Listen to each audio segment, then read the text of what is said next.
नारी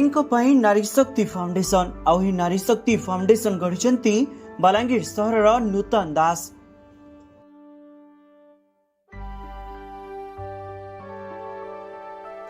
नूतन खरा वर्षा शीत को खातिर नक सबु समय नारी जेकोसी समस्या होना कहीं से छिड़ा होती एमतीक महामारी कोरोना समय घर पाद काढ़ी केतेबेले मास्क बंटन तो आउ केतेबेले घर को घर जाई महिला स्वास्थ्यगत समस्या उपरे सचेतन करथिले। नूतन भल पाठ पढ़ा सह राजधानी दिल्ली रे चाकरी भी करथिले। नारी समस्यार समाधान बाट और असहायी मुहरे हसटी फुटाइबा पई चाकरी छाड़ी बलांगीर चली आसी नारी नारी शक्ति फाउंडेशन गढ़ी नूतन दास।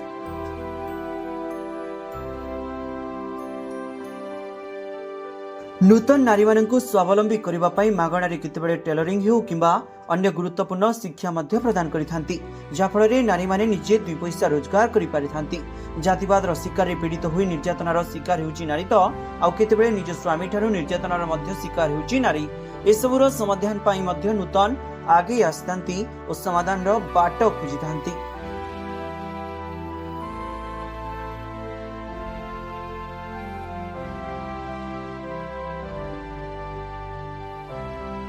मुई नूतन दास, सेक्रेटरी नारी शक्ति फाउंडेशन। डेफिनेटली एटा गोटे माने मेल डोमिनेटेड सोसाइटी आज पर्यंत भी आम कहूँ से जिनसा नो डाउट आम इक्वालिटी आम लड़ुचु फेमिनिज्म आसला बहुत जिनसर आम बहुत जिनसर समानता भी पाइले बट स्टिल जो आमर प्रेशरटे रोचे माने गोटे लेडी उपरे चाहे सेटा वर्किंग लेडी हो चाहे सेटा से हाउसवाइफ हो प्रॉब्लम निहाती भाव में रोचे। तेणु से मैंने घर बाहर को जाइए क्या संगे शेयर कर माइंड भितर रही जाऊँगी तो से जिनस गुड़ाक रही रही मे भी क्या डिप्रेशन हो कि गोटे कौटी कि माने प्रॉब्लम भी हो जाऊँ तो से जिनस आम भाविकी से जमी आम पाक आसिक प्रॉब्लम टे शेयर करेंगे क्या दरकार से घर बाहर की कम करने जो कॉन्फिडेंस दरकार हुए तो आम से साहू प्लस आम सोसाइटी रे विभिन्न प्रकार प्रॉब्लम माने अच्छी लेडी मान तो आम से चेष्टा करूँ केमती आम पहुँची पारू। हाँ 100% आम सॉल्व न करूँ एटलिस्ट 60% आम सॉल्व करूँ से चेष्टाटे आम निहाती भाव में रही। बायोटेक्नोलोजी करी आज्ञा मु जॉब करूली मु जॉब करूली दिल्ली रे करूली आमर एनवायरनमेंट डिपार्टमेंट रे मु करूली निहाती भाव सेटा मते बहुत भल भी लगुला जॉब करने बट किसी तो परिस्थिति थाए समस्त लाइफ रे थाए जोटा कि मते आउथरे बलांगीर को मते टाणी एंड जिते मु दिल्ली रे थिली तो मु भावे कि एटिकार लेडी माने बोथ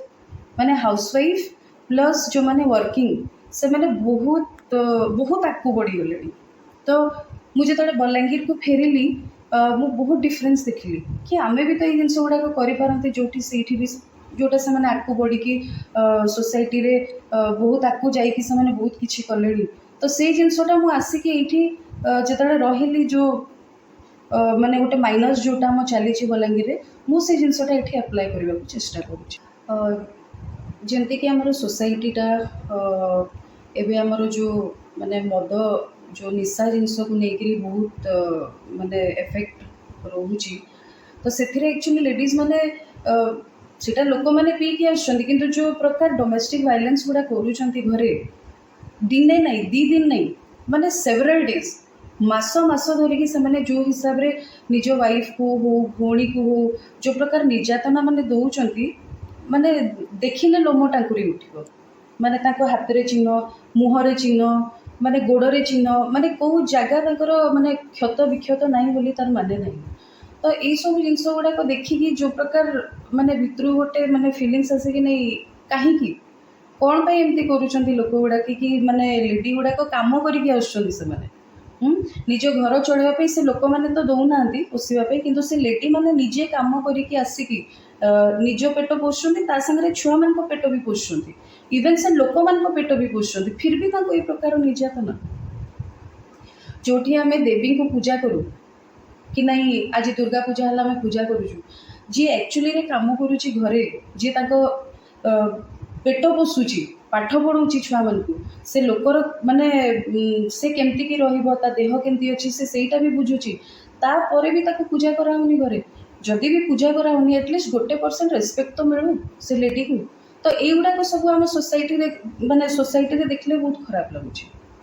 आपण केमती समाधान करती? निहाती भाव में आमर काउंसलिंग थाए, काउंसलिंग प्रोसेस थाए। आउ काउंसलिंग प्रोसेस रे जदि से न मानिला बहुते एमती काउंसलिंग होती जोटी कि आमको सेमानकर हस्बैंड मैंने आसिक हमको प्रतिश्रुति दिखती कि नहीं आमे आउ नहीं पीऊँ आउ ठीक से रखमु एमती भी होती। एंड तापर आम काउंसलिंग पे आमर वन स्टॉप सेंटर को भी आम हेल्प मागू कहीं आमर गोटे काउंसलिंग रे हेनी बार बार मे भी काउंसलिंग दरकार पड़ी पारे कहीकि आम वन स्टॉप सेंटर भी रेफर करूँ। तो मिलित उद्यम आम बहुत चेष्टा करके जिनसा सल्व भी होती बट किछिटा केस रे बारंबार से निर्यातना होपर भी काउंसलिंग कला भी निर्यातना होती। देखो तो नारी शक्ति फाउंडेशन नारीर प्रोब्लेम के सरबनी कि माने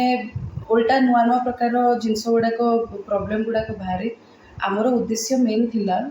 निहाती भाव में जहाँ जहाँ प्रोब्लेम अच्छी सोसाइटी से भी आम सल्व करवा ता सांगरे आम स्किल डेवलपमेंट करी जो इकोनोमिकली आम केमती कि आम सोसाइटी लेडी मानू आम से आगू बढ़े पारिबा